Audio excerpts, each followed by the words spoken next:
Hello manifesters, welcome to my channel. Friends, आज एक नए जगह पे आप लोगों के लिए वीडियो बना रही हूँ। एक्चुअली मैंने मूव किया है अपने पेरेंट्स के यहाँ टू सेलिब्रेट राखी एंड सोचा आप लोगों के लिए एक वीडियो बना दूँ। लेकिन मैं सोच रही हूँ कि आज के वीडियो का टॉपिक क्या होना चाहिए या फिर क्या हो सकता है। Law of attraction. देखिए, लॉ ऑफ अट्रैक्शन के बारे में मैं कई बार आप लोगों को बता चुकी हूँ, आप कई बार सुन चुके हो। कई सारे दूसरे वीडियोस हैं, आप उसको भी देखे हो। कई सारे बुक्स है, कई सारे स्टफ्स है, गूगल में सर्च करने से मिल जाता है, जहाँ से आपको लॉ ऑफ अट्रैक्शन के बारे में सब कुछ पता है। ऐसा कुछ नहीं है जो मैं बताऊं, या फिर ऐसा कुछ नहीं है जो आप नहीं जानते हो, राइट। तो आज हम बात करेंगे कि लॉ ऑफ अट्रैक्शन के बारे में सब कुछ पता होने के बाद लॉ ऑफ अट्रैक्शन को कैसे अप्लाई करना है, कैसे इम्प्लीमेंट करना है, वो जान लेने के बाद लॉ ऑफ अट्रैक्शन को अप्लाई करके, इम्प्लीमेंट करके अपने ड्रीम एंड डिज़ायर कभी कभी अचीव कर लेने के बाद भी हमको ये लगता है कि हम एक मैनिफेस्टर नहीं है। हम हर बार अपने ड्रीम एंड डिज़ायर को अचीव नहीं कर पाते। कभी कभी तो कर लेते हैं, लेकिन हर बार नहीं कर पाते हैं।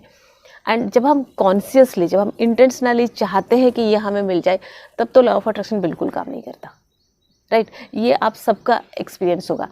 कहीं ना कहीं आपने जो चाहा है कभी ना कभी आपको मिला है, इसीलिए आपको लगता है कि लॉ ऑफ अट्रैक्शन काम करता है।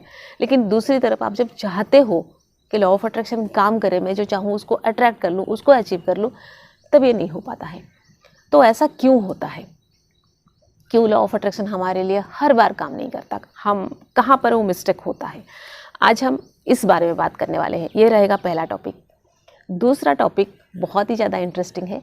आज इस वीडियो में मैं आप लोगों के साथ डिस्कस करने वाली हूँ कि अगर लॉ ऑफ अट्रैक्शन काम नहीं करता, साइड रखो, एक दूसरे लॉ के बारे में आज हम जानेंगे इस वीडियो में। ये लॉ क्या है, ये कैसे काम करता है। अगर आप इसको स्टार्टिंग से सही समझ जाते हो, सही तरीके से इसको फॉलो कर पाते हो, अप्लाई कर पाते हो, तो मैं जानती हूँ आप फ्रॉम द डे वन एक मैनिफेस्टर बन जाओगे। अगर आप इसको सही से समझ लेते हो एंड सही से फॉलो करते हो, सही से अप्लाई करते हो, आप अपने each and every dream and desire attract कर पाओगे, अचीव कर पाओगे, राइट।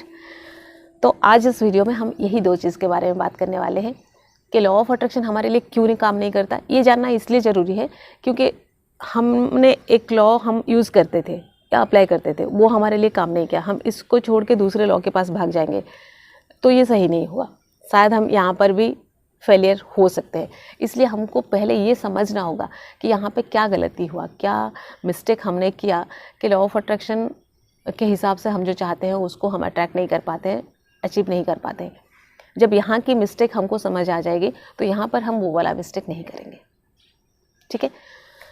तो चलिए शुरू करते हैं आज का ये वीडियो। एंड उससे पहले सब्सक्राइब कर लेते हैं channel. Hello friends, good morning. My name is Rinita Patnaik. I am a physical and mental fitness counsellor. I advise, suggest and help people how to stay fit both physically as well as mentally. And my passion is to live and live a healthy and happy life. तो friends, बात करते हैं आज का जो पहला part है इस वीडियो का कि लॉ ऑफ अट्रैक्शन हमारे लिए क्यों काम नहीं करता। देखिए, लॉ ऑफ अट्रैक्शन ये कहता है कि whatever you want desperately the whole universe conspires in helping you to achieve it. जिस चीज़ को आप शिद्दत से चाहते हो, पूरी कायनात उसको मिलाने की कोशिश में जुट जाती है। हमने ये समझा कि हम जो चाहते हैं लॉ ऑफ अट्रैक्शन के हिसाब से वो हमें मिल जाएगी। बस यहीं पे मिस्टेक हो गई। लॉ ऑफ अट्रैक्शन जो कहता है एंड हमने जो समझा है, इसमें काफ़ी अंतर है।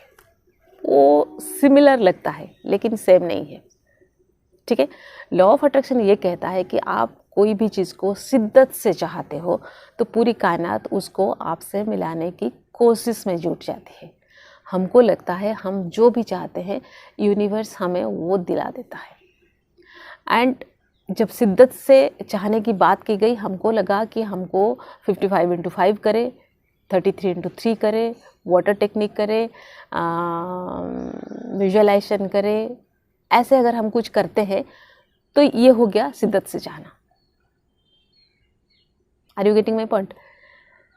लॉ ऑफ अट्रैक्शन के टेक्निक्स को कर लेने से उसको शिद्दत से चाहना नहीं कहते हैं, ठीक है।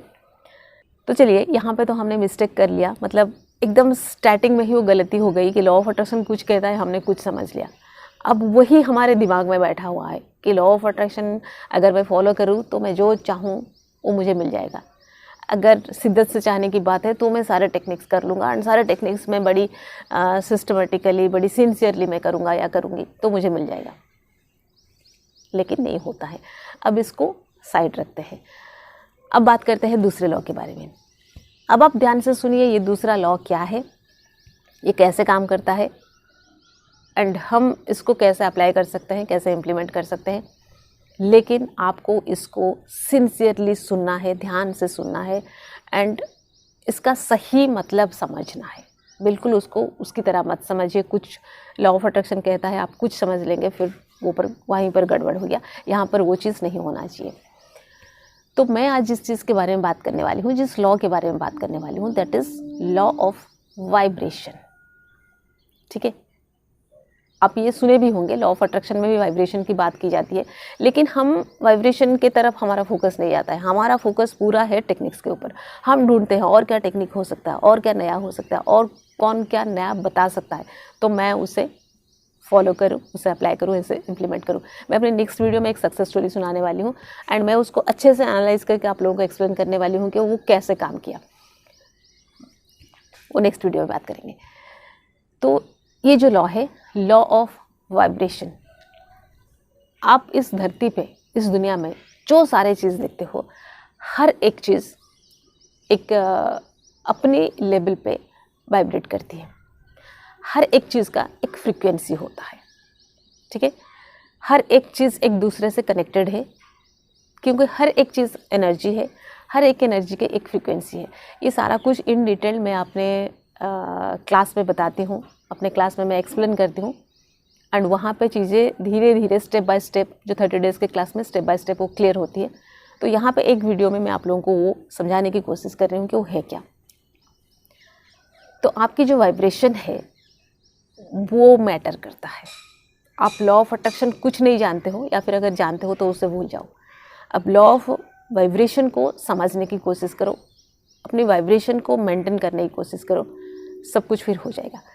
अच्छा, लॉ ऑफ वाइब्रेशन को मेंटेन करने के लिए हमको ये लगता है कि हम हैप्पी रहेंगे, हमारी वाइब्रेशन हाई रहेगी तो हम जो चाहेंगे वो हमें मिल जाएगा, क्योंकि ये भी आजकल बात होती है। और इसके ऊपर मैंने ही शायद कुछ ज़्यादा ही बात कर लिया है कि अपनी वाइब्रेशन हाई कर लो तो जो चाहते हो वो मिल जाएगा। लेकिन यहाँ पर भी वो गड़बड़ नहीं होनी चाहिए, वो मिस्टेक नहीं होनी चाहिए। वाइब्रेशन हाई होने का मतलब क्या है, ये मैं आज पूरा आपको समझाने वाली हूँ, वो साइंस समझाने वाली हूँ। अगेन मैं लॉजिक बताने वाली हूँ, मैजिक नहीं। देखिए, आप मेरा एग्जांपल ले लो। मैं एज अ स्पेसिमेन आपके सामने बैठी हूँ। मैं एक ह्यूमन बीइंग हूँ, एक फिज़िकल बॉडी, एक फ़िज़िकल फॉर्म। ये मेरा फिज़िकल फॉर्म है, मेरा एक नॉन फिज़िकल फॉर्म भी है। जब मैं कुछ भी चाहती हूँ एंड मुझे वो यूनिवर्स से मिलता है, उसमें सिर्फ मेरा इन्वॉल्वमेंट नहीं होता है, उसमें मेरा नॉन फिज़िकल फॉर्म का भी इन्वॉल्वमेंट होता है। मेरा एंड मेरे नॉन फिज़िकल फॉर्म का इन्वॉल्वमेंट कैसे होता है एंड हम दोनों का इक्वेशन क्या है, वो मैं आज इस वीडियो में एक्सप्लेन करने वाली हूँ। मैं एक इंसान हूँ, ये मेरा सर है, इसके अंदर एक ब्रेन है, उस ब्रेन में ढेर सारे न्यूरॉन्स है। कोई इन्फॉर्मेशन आता है, उस ब्रेन में पहुंचता है, तो वो इन्फॉर्मेशन सारे न्यूरॉन में ट्रांसमिट होता है, सारे न्यूरॉन्स में। तो वो एक न्यूरॉन से दूसरे न्यूरॉन में ट्रांसमिट होते होते, बार बार ट्रांसमिट होते होते वो मेरी मेमोरी बन जाती है। ये है साइंस, मेरे बॉडी का साइंस। एंड जब वो एक न्यूरॉन से दूसरे न्यूरॉन में ट्रांसमिट होता है, चाहे वो बार बार क्यों ना हो, जितनी बार भी हो, सेम इन्फॉर्मेशन, तो वहाँ से कुछ हार्मोन सीक्रेट होते हैं। वो हार्मोन सिर्फ मेरे ब्रेन में नहीं रहता, वो मेरे बॉडी में भी आता है। मेरे बॉडी के ईच एंड एवरी सेल तक वो पहुँचता है। मेरे बॉडी के ईच एंड एवरी सेल उस हार्मोन को टेस्ट करते हैं। वो डोपामाइन हो सकता है, एड्रेनालाइन हो सकता है, कॉर्टिसोल हो सकता है, वो कोई भी हार्मोन हो सकता है। वो अकॉर्डिंग टू द इन्फॉर्मेशन, वो इन्फॉर्मेशन कैसा वाला है उसके ऊपर डिपेंड करता है ये हार्मोन जो सीक्रेट होता है। ये हो गया मेरा फिज़िकल फॉर्म, या फिर मेरे फिज़िकल बॉडी के अंदर का जो भी रिएक्शन, एक्टिविटी, जो भी आप कह सकते हो। Similarly at the same time मेरे नॉन फिज़िकल फॉर्म में क्या होता है, नॉन फिज़िकल फॉर्म जो है, यहाँ पे ब्रेन नहीं है, यहाँ पे एक माइंड है।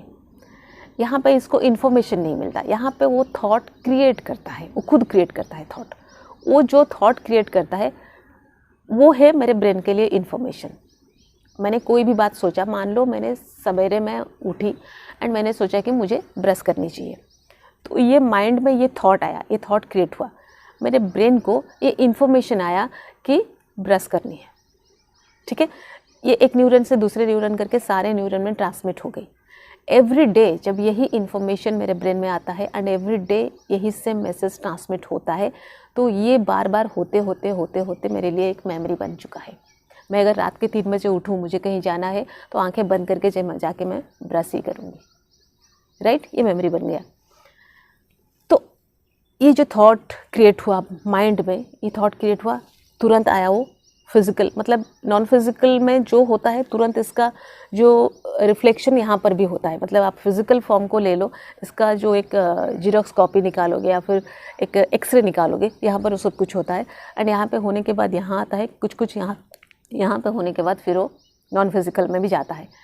तो नॉन फिज़िकल में पहले माइंड में थॉट आया, वो एज ए इन्फॉर्मेशन ब्रेन में आया, ब्रेन में वो सारे न्यूरन्स में सर्कुलेट हुआ एंड बार बार होते होते वो मेमोरी बन गया। एक न्यूरन से दूसरे न्यूरन में सर्कुलेट होते वक्त वहाँ पे कुछ हार्मोन सीक्रेट हुए। वो हार्मोन जब मेरे बॉडी में पहुँचे, मेरे बॉडी के सेल्स उसको टेस्ट कर लिए। वो जो टेस्ट होता है वो मेरे नॉन फिज़िकल फॉर्म के लिए है फीलिंग। अगर डोपामाइन हार्मोन सीक्रेट हुआ मेरे बॉडी में, तो मेरे बॉडी के ईच एंड एवरी सेल जब उसको टेस्ट किए, वो जो फील हुआ ना, अच्छा फील हुआ, वो फील कौन करता है? मेरा नॉन फिज़िकल फॉर्म। क्योंकि फीलिंग आपको दिखेगा नहीं, हार्मोन आपको दिखेगा, राइट। सेल्स में क्या चेंजेस आते हैं वो भी आपको दिख सकता है, लेकिन फीलिंग आपको नहीं दिखेगा, इसलिए नॉन फिज़िकल है, राइट। जब ये बार बार होता है अगेन एंड अगेन, ब्रेन में वही सेम इन्फॉर्मेशन एक न्यूरन से दूसरे न्यूरन तक ट्रांसमिट होते हैं, यहाँ पर ये अगेन एंड अगेन वही फील करते करते वो बिलीफ बन जाता है। एंड जिस चीज़ को हम बिलीव करते हैं, यूनिवर्स हमें वो चीज़ दे ही देता है, राइट। ये है हमारी इक्वेशन एंड ये है हमारा यूनिवर्स के साथ इक्वेशन, ठीक है।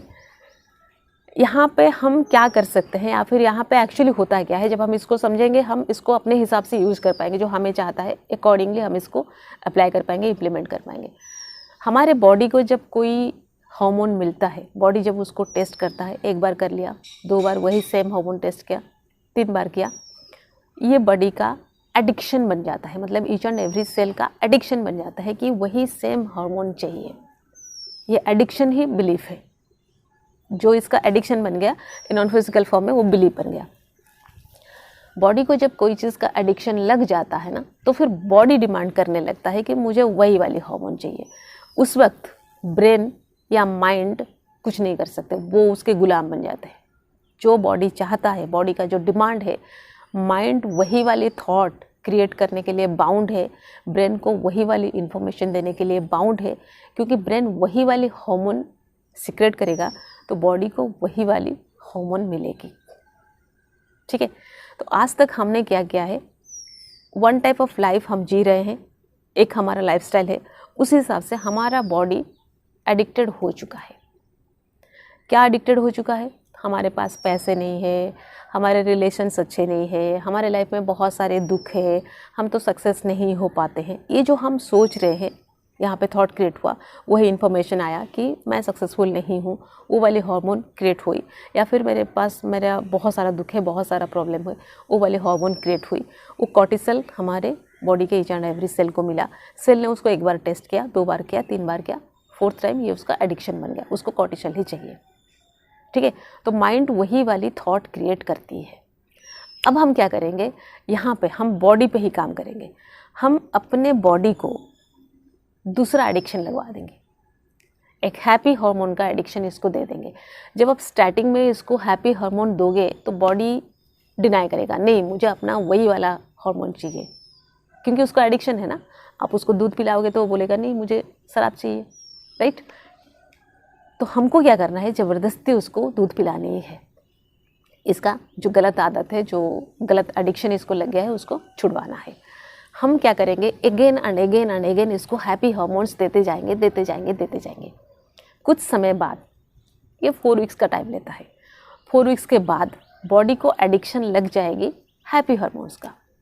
फिर जब बॉडी डिमांड करेगा मुझे हैप्पी हार्मोन्स ही चाहिए, मुझे डोपामाइन ही चाहिए, तो फिर माइंड वही वाली थॉट क्रिएट करेगी, क्योंकि हमारे लिए सबसे मुश्किल होता है हैप्पी थॉट क्रिएट करना, हैप्पी रहना, हाई वाइब्रेशन में रहना, है कि नहीं। कहाँ से लाया हैप्पी थॉट?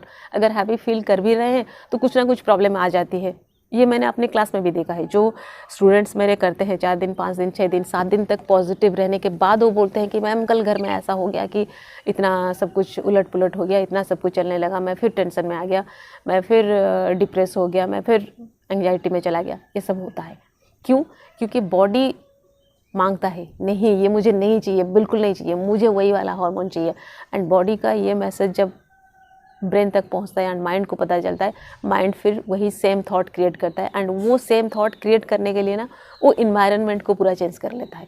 इन्वायरमेंट से ऐसा कुछ हो सिचुएशन होता है, ऐसा कुछ होने लगता है जिसकी वजह से वो सेम थॉट, फिर सेम इन्फॉर्मेशन, फिर सेम हार्मोन बॉडी को मिल जाती है। आप इस बार ऐसा करो, इन्वायरमेंट कितना भी बिगड़ जाए, सिचुएशन कितना भी बिगड़ जाए, कितना भी कुछ हो जाए, थॉट्स मुझे क्या रखनी है? हैप्पी वाली रखनी है। क्योंकि हैप्पी इन्फॉर्मेशन आना चाहिए, वो इन्फॉर्मेशन से हैप्पी हार्मोन क्रिएट होना चाहिए एंड बॉडी के ईच एंड एवरी सेल को डोपामाइन मिलने ही चाहिए। मुझे इसको डोपामाइन देते रहना है 30 डेज़ के लिए।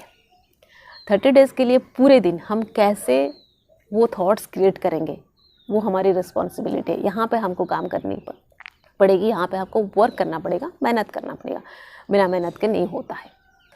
अब हमको समझ में आया कि हम हैप्पी क्यों रहना चाहिए हमें एंड कैसे रह सकते हैं, क्योंकि हमको अपने बॉडी के ये एडिक्शन छुड़वाना ही है।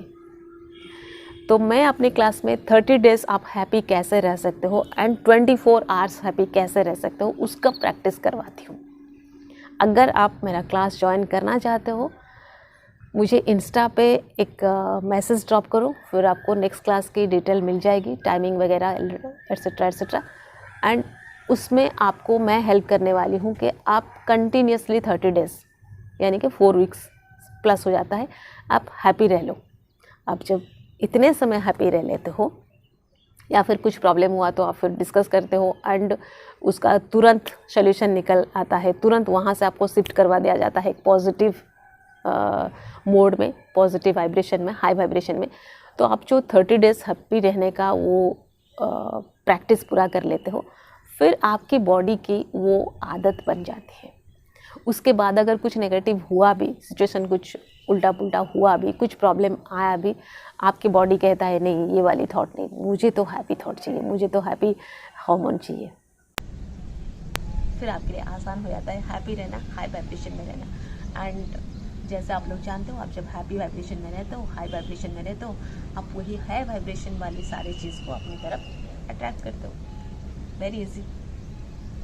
ओके, तो friends, that's all for today. Stay happy always. Bye bye.